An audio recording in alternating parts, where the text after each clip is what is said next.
Dates pag hina-harvest, ganyan siya nakabalot ng net para hindi nahuhulog. Diyan lang siya, di ba? Yan, grabe yung laki. Yan. Ito yung hinog na dates. Di ba? Ang saya, ang dami.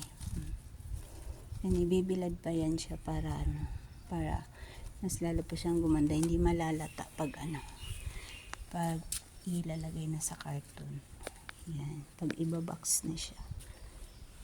Yan lang. Tapos yung iba nakabilad na. Ayan yung mga nakabilad.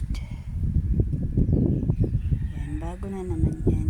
Yung iba nasa freezer na, yung iba nando naman. Ayan. Diba? Ito yung mahaba na payat. Ayan. Ito naman yung maliliit na mahaba. Maliliit na mahaba tsaka payat. Parehas lang yan. Ayan o. Hindi na siya kailangan lutuin kasi ganito na siya. Pag ayan. Parang naluto na siya. Tapos meron naman ito maliliit na dry.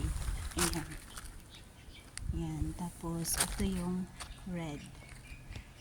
Nung nasa puno pa siya, red siya. Tapos ngayon magbablock na. Ayan. Ang dami. Diba?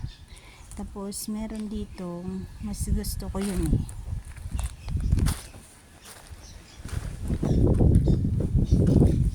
yung maliliit na ito yung pabilog. Ayan. Pabilog siya.